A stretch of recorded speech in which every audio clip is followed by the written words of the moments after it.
Good evening all, and welcome.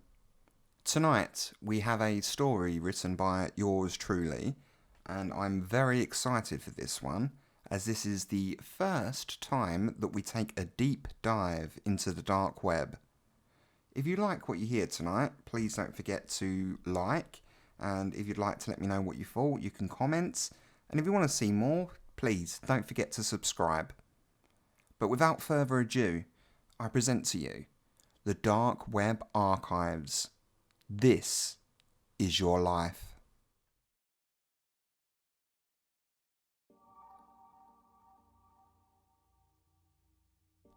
I have always been somewhat of an internet guy. I guess I found it easier to interact with my species through the protective layer of a monitor as opposed to out there in the real world. Out there you were seen, really seen. Your strengths, your niggling little imperfections, but not online. No, not there. There, online, I could be anyone. I could be the best possible version of me, and that was easier. It was never a case that I was shy. I mean, I had a lot of friends, and everyone seemed to genuinely enjoy my company, so no, it was not really that. I guess if I really had to put it into words, I just hated being seen. It is as if I secretly expect everyone to just be judging, like, all the time. To be talking about me, behind of my back, evaluating, degrading, and I honestly cannot say why I thought that way. Like I said, I've never been shy, and I've always been confident in the things that I choose to do, so really, I guess it's just a strange little quirk of mine. Nothing more. I just really hate being seen.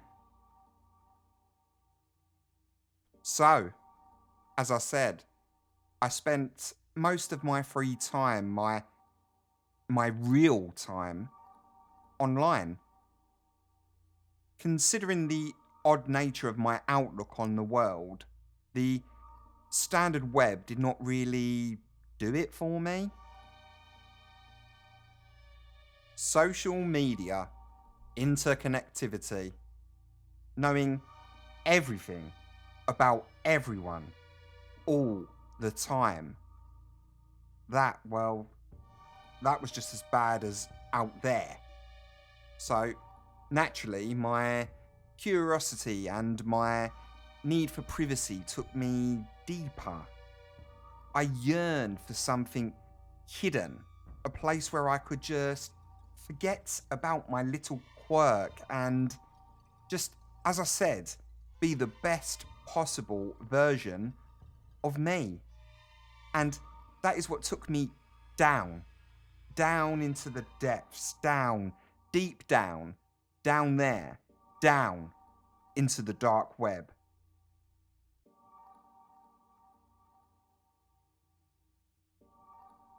It was everything that I was searching for.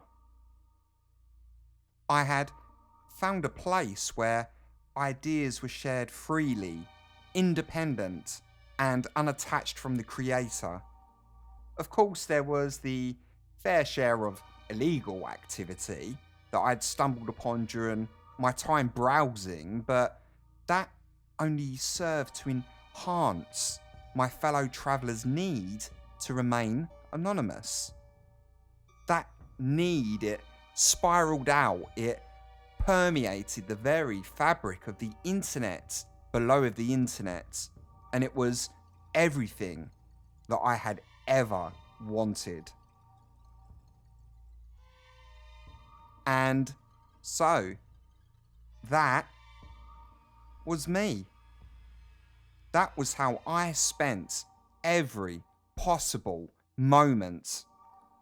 Outside of going for groceries, outside of work, outside of the mundane nature that we call an existence, I was free.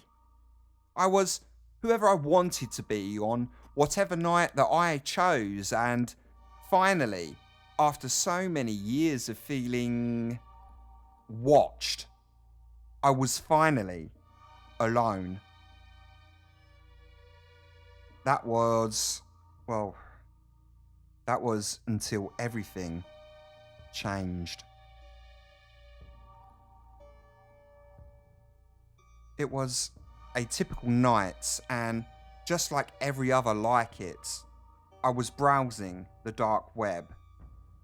I moved past the usual undesirables, people selling drugs, people selling weapons, people feeding their inner depravity, and I kept moving, searching for my own little anonymous corner, right up until I saw the words.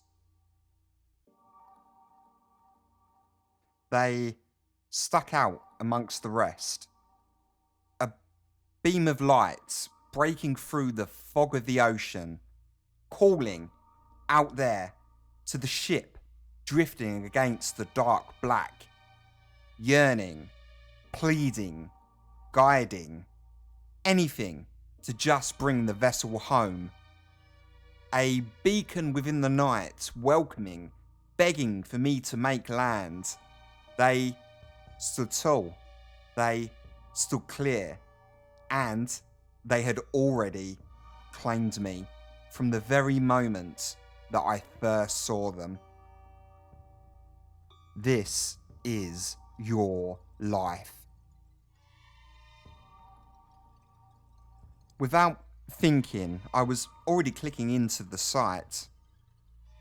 I watched as the page did its usual thing, and after a few seconds, the content had loaded.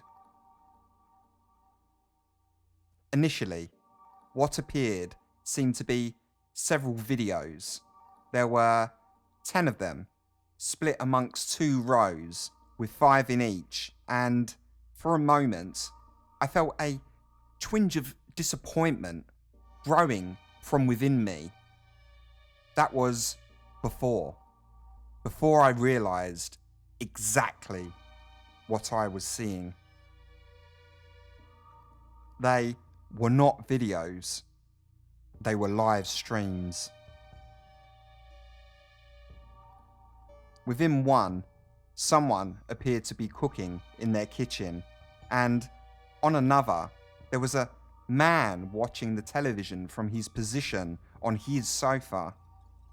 On a third, a teenager sat hunched over a desk in his bedroom, and on the fourth, a woman appeared to be getting changed. In hindsight, that was the moment that I should have stopped. That was when I should have left and just called it a night. But my hand was already moving, and before I had considered the morality of what I was doing, I was already clicking onto the stream of the person in the kitchen. Instantly, another page opened. This one, however, displayed significantly more feeds than the last. Curious, I began to scroll through, and as I went, it suddenly dawned on me exactly what was going on. The feeds were from multiple cameras which were covertly positioned around this individual's home. There was the bedroom, the bathroom, another bedroom, and the living room. Cameras even appeared to show the outside at the front of the house, outside of the back of the house, and then, there again, a live feed directly from within the kitchen, immortalising this person as they prepared their Friday night meal.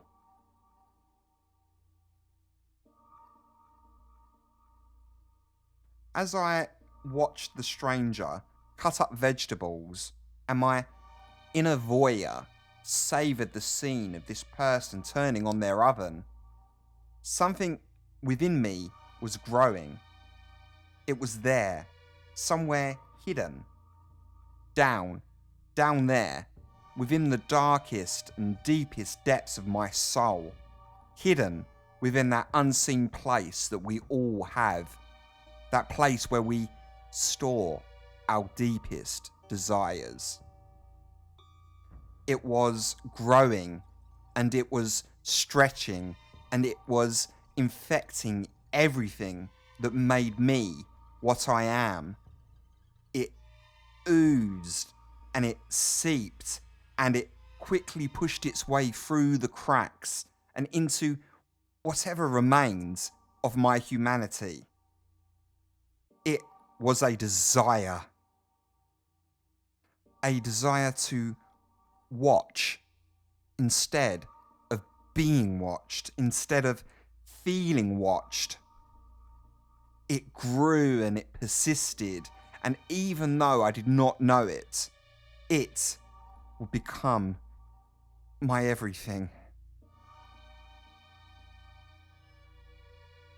That was how the obsession started, but how it ended was so much worse. For months following that, I watched. I had become the fly on the wall, the fly that you never hear, but most importantly, never see. Every weekend, every night, every possible moment, I was transformed, reborn, anew. I had become the eyes in your walls, the watcher of the night, a god, looking down, and I finally felt a sense of power instead of feeling powerless. I reasoned that even though I had crossed the line, that really I was not actually doing any harm. Of course, I was now privy to these people's personal moments, and over time, I had seen it all. I had seen arguments, breakups, nakedness, and even instances of intimacy. I had seen the highs and I had seen the secret lows. You know the ones that you only ever let yourself feel in those moments when you think that you are alone. The reality, however, was that even though I was not physically there to share and relish within these experiences, I was, and even though these people were unaware of that fact, in their lowest moments, they were never alone.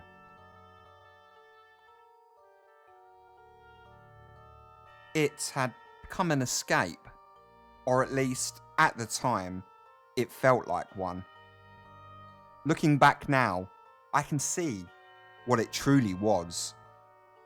I thought that I was getting away, running away from that hideous feeling of being watched, that I was escaping, but I was still there,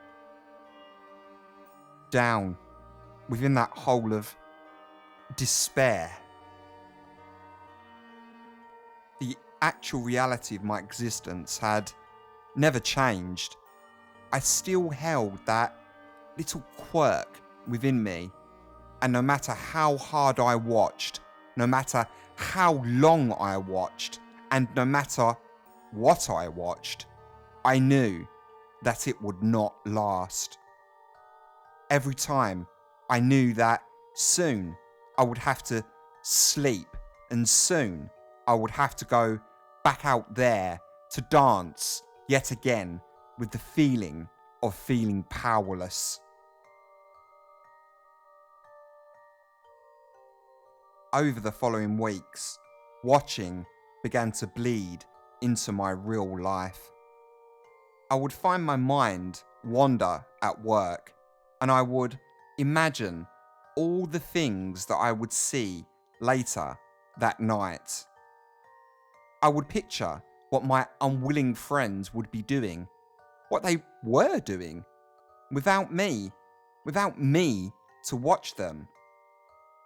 I noticed myself noticing other people, my colleagues, my co-workers. I would watch them move around the office, and I would wonder what their life was like. What would they have for dinner tonight? What would they watch on television? Would they see family, or would they spend the night alone? What little secrets did they hold in that unseen dark place, the place that we all have? What was their life like? What were they like in those moments when they thought that nobody was watching? That day, the obsession became too much, and I informed my manager that I did not feel very well. I made my excuses, and I made my way home. I work hard, I reasoned. I deserve this, I told myself. I need this, I thought. The truth, however, was much clearer than how I chose to delude myself. I had completely lost myself to my fetish. And no matter how hard I lied to myself, and no matter how hard I tried to fill my mind with pretty excuses, the truth was so much simpler. I was lost. And I felt lost the moment that I returned home. I heard the sirens first and saw the fire trucks second. It started in the kitchen, one said. It looks like faulty electronics, another said. Do you have a place to stay? A third said. A place? I had already found a place. There, online. That was the only place that I needed to be. And that was the only place where I should be. But life had other plans, and before I knew it, I was tossing and turning on my friend's sofa. That night, my dreams were a reality show. Within them, people washed dishes and men mowed lawns. Children prepared for school and mothers completed chores. Families shared smiles and husbands kissed wives. But the pleasant dream, the lovely embrace of my requirements, embellished by my subconscious and crafted to quell my desire, did not last. I had already gone too far, and imagining the act would never replace the reality of it. The repairs to my home would take a few weeks. I can make it. I must. Over the next 2 weeks, the world became my story, and within it, everyone I met, a character. Within the office, I watched, and within my mind, I imagined. Margaret, my manager, she would be spending the night alone with a bottle of wine. She would be watching reruns on her television while slowly becoming intoxicated, starving off, fighting the moments that she would inevitably have to put the glass down and go to bed in preparation of another day of obscurity. Jenny, the young temp, thinks that she will be taking her relationship to the next level with her new boyfriend tonight, but he is going to admit to cheating. There will be a massive argument, glass will be shattered, and dreams will be broken. Danny, in payroll, he is going to burn his hand on the kettle making tea. Danny has always been so accident prone. He should really be more careful. There would be so much to see, but I'm without my lens and sitting there alone in my cubicle with only my imagination. I had never felt more powerless. To make matters worse, I began to feel as if everyone could see exactly what I was thinking. They were watching me. They knew. It was so obvious, and they were talking about me behind of my back. My quirk was back with a vengeance, and it was stronger than ever. I had managed to cage it for so long, hidden it away down there within that unseen place, but the lack of my outlet had set it free, and it was raging harder than ever.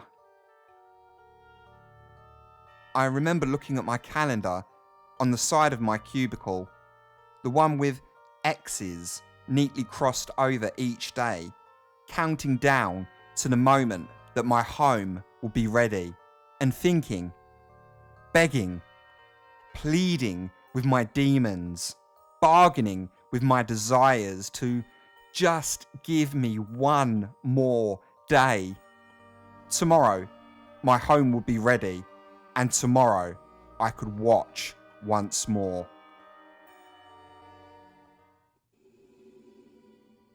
The night came with little dreams, and the day following was nothing but nightmares.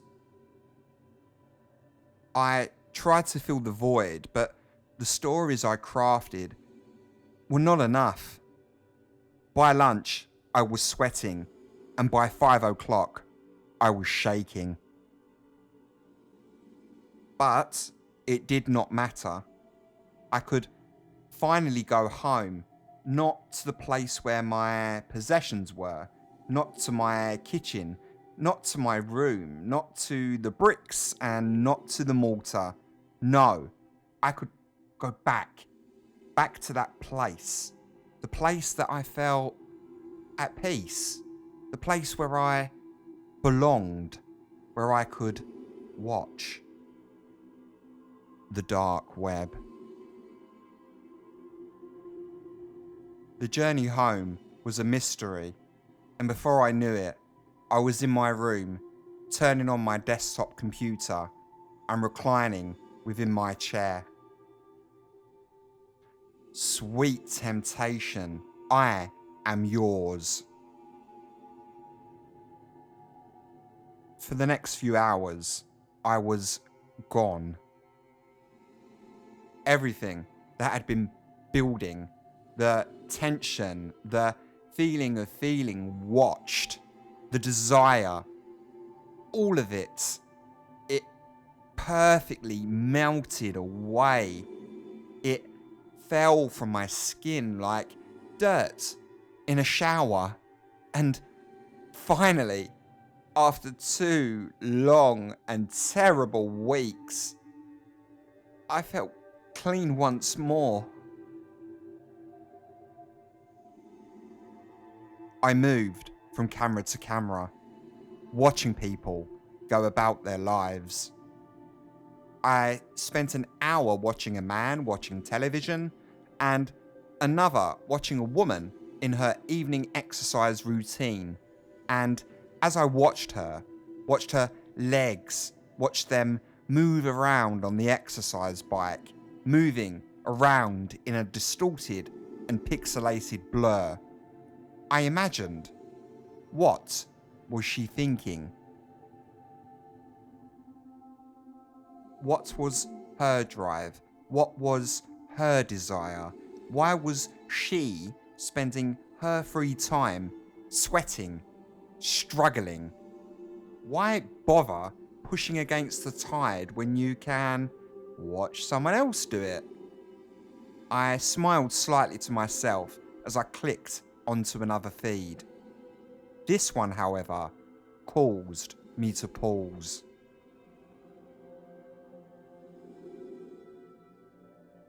On the screen was a man. He was sitting with his back to the camera, hunched over his desk, intently fixated on the images on his screen. He looked tired, he looked worn, and he looked beaten down by his obsession. He looked lost, he looked gone, but more importantly, he looked like me. My heart began to race. This just cannot be real. Slowly, my arm rose by my side, and on the feed, I watched on as a few seconds later, when the stream caught up, the man on the screen rose his arm also. It was me. In that moment, everything changed. It was all so clear now. The fire in my kitchen. It was not as simple as one would have you believe. There was motive within the flames and intent within the ashes. And in that moment, I questioned how I could have ever thought that this would last forever.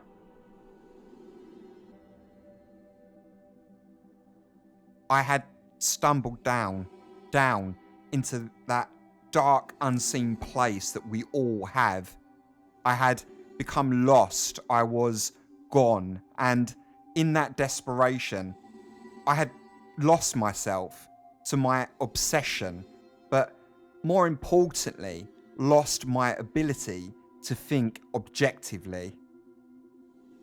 Throughout all of my time watching, it had never occurred to me to question how the cameras, which gave me my eyes, had gotten to where they were in the first place. No, the dirty little desire was far more important, and it was that need, that hideous little fetish, that had brought me to this conclusion. Without thinking, I raised my other arm, and a few seconds later, watched on as it rose once again on the screen. It was then that I knew that I would never be able to watch again. Throughout my whole life, my quirk had moved with me. It had manifested within my teenage years, and it had grown with me as I grew. It had infected, and it had persisted, and it had claimed my mind throughout my whole life, and it had made me feel watched. And it was not until that moment, back when I had found the site, back when I had lost myself to the dark web, that I had finally felt complete. I had managed to shake the feeling of being watched by watching others, and I had thought somehow that I could continue with no repercussions. I had felt invincible behind of my screen, and I had felt untouchable. I was a god, but I was immortal no longer. No, I was nothing but a mess of a person, a broken individual with a broken mind, sat alone in front of a screen, in the dark, imagining what could have been. There were a million sensations that should have been there, an infinite number of thoughts that should have been in my mind. I mean, I should have been concerned with how these people had orchestrated the fire, what it meant to be included on the site, or what comes after an individual realizes they are on camera. I should have been thinking about the police, about my words, about how I would explain this intrusion, or whether I would even go to them to begin with. I should have felt fear. I should have felt terror. I should have felt an endless number of emotions, any apart from what I did feel. No, my little quirk was back to stay, and as I moved my arm forward to switch off the monitor, there was only one feeling that persisted. It had been with me for almost my entire life, and for a moment, through my twisted depravity, I had managed to subdue it, but that was now over. As I hit the switch on the monitor and the screen fell to black, the feeling laughed at the idea that I ever thought I could be different. No, after all this time, no matter how far I sank, the feeling would always find me. It was back and it was home, and this would always be my life. You are being watched. Hello again. And once more, that was the Dark Web Archives. This is Your Life, written by me. The plan with this one was to potentially turn it into a series that follows potentially different stories all relating to the dark web. If that's something that you want to see, please do let me know below. And if you liked what you heard tonight, please don't forget to like, comment, and subscribe. But once again, thank you so much for listening. But until the next video, remember, there is more than shadow beyond the light.